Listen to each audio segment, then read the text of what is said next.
क्या आप जानते हैं कि गंगा जल के औषधीय गुणों के संबंध में हाल ही में किए गए वैज्ञानिक अध्ययनों से क्या स्पष्ट हुआ? प्राचीन काल से ब्रह्म द्रव के रूप में प्रचलित गंगा नदी के औषधीय गुणों एवं प्रवाह मार्ग पर जल के स्वरूप एवं इनसे जुड़े विभिन्न कारकों एवं विशेषताओं का पता लगाने के लिए भारत सरकार द्वारा शुरू कराया गया अध्ययन पूरा हो गया है। ये अध्ययन राष्ट्रीय पर्यावरण इंजीनियरिंग शोध संस्थान नीरी ने किया है। शोध के अनुसार गंगा नदी में औषधीय गुण हैं, जिसके फलस्वरूप इसे ब्रह्म द्रव कहा जाता है और इसे दूसरी नदियों से अलग करता है। हिमालय क्षेत्र औषधीय पादपों से भरा हुआ है, जो शीत ऋतु में बर्फ से दब जाते हैं। बाद में बर्फ के पिघलने के पश्चात ये औषधियां पानी के साथ गंगा नदी में मिल जाती हैं। इस अध्ययन में गोमुख से गंगा सागर तक जल प्रवाह से जुड़े तत्वों का भी अध्ययन किया गया है। शोध में कहा गया है कि इस पवित्र नदी में प्रत्येक वर्ष अनेक धार्मिक अवसरों पर करोड़ों लोगों द्वारा डुबकी लगाने के बावजूद इस नदी से कोई बीमारी या महामारी नहीं फैलती है। इसका कारण है इस नदी के जल में सफाई करने की अद्भुत शक्ति, जो इसके जल को सड़ने से रोकती है। कि क्या है जलवायु आपातकाल? संसार भर के 153 देशों के 11,000 से अधिक वैज्ञानिकों ने वैश्विक जलवायु आपातकाल की घोषणा की है। वैज्ञानिकों ने चेतावनी दी है, उन मानव गतिविधियों में व्यापक और स्थायी परिवर्तन के बिना बहुत बड़ी हानि तय है, जिनका योगदान ग्रीनहाउस गैसों के उत्सर्जन और जलवायु परिवर्तन से संबंधित अन्य कारकों में है। बायोसाइंस पत्रिका में प्रकाशित एक शोध पत्र में 11,258 हस्ताक्षरकर्ताओं ने जलवायु परिवर्तन के वर्तमान लक्षणों को प्रस्तुत किया है तथा इससे निपटने के लिए उठाए जा सकने वाले प्रभावी कदमों का उल्लेख किया है।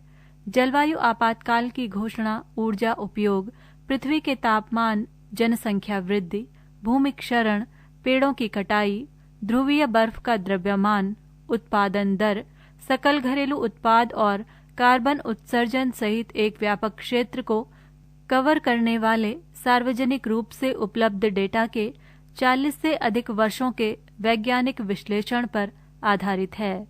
संबद्ध वैज्ञानिकों ने एक बयान में कहा कि जलवायु परिवर्तन से उत्पन्न संकट आ गया है और अपेक्षा से कहीं अधिक तेज गति से बढ़ रहा है।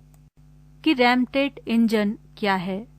रैमटेट वायु श्वसन जेट इंजन का रूप है, जो वाहन की अग्रगति का उपयोग कर आने वाली हवा को बिना घूर्णन संपीड़क के दहन के लिए संपीड़न करता है।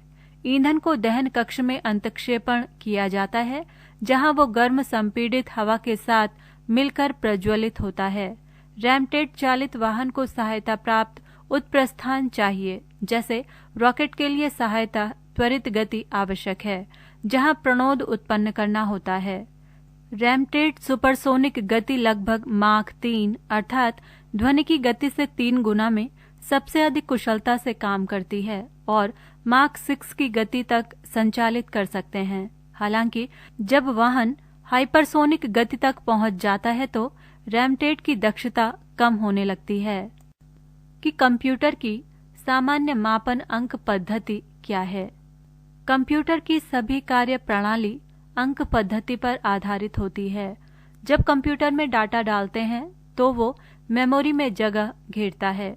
इसको मापने के लिए यूनिट का प्रयोग करते हैं। सबसे छोटी यूनिट बिट होती है।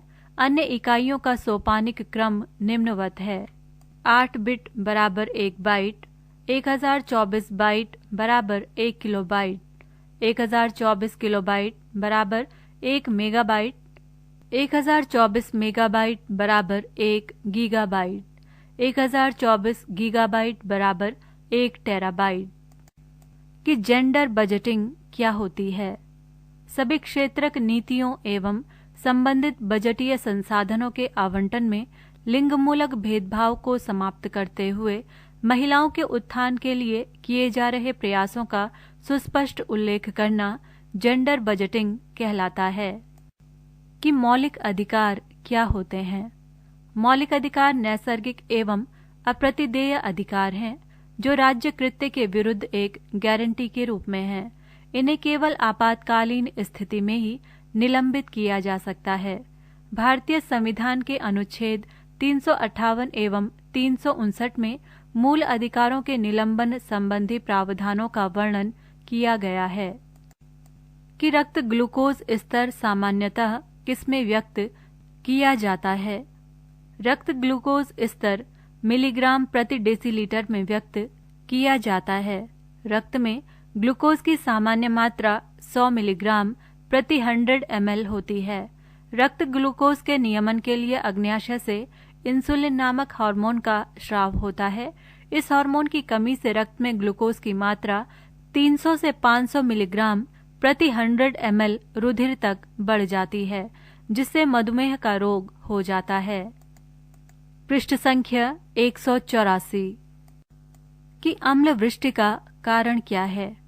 वातावरणीय प्रदूषण, औद्योगिक उत्सर्जन एवं प्रकृति में होने वाली विभिन्न क्रियाओं के फलस्वरूप उत्पन्न सल्फर डाइऑक्साइड तथा नाइट्रस ऑक्साइड गैसें वायुमंडल में पहुंचकर ऑक्सीजन और बादल के जल के साथ रासायनिक अभिक्रिया कर क्रमशः सल्फ्यूरिक अम्ल तथा नाइट्रिक अम्ल बनाकर वर्षा के साथ पृथ्वी पर गिरती हैं।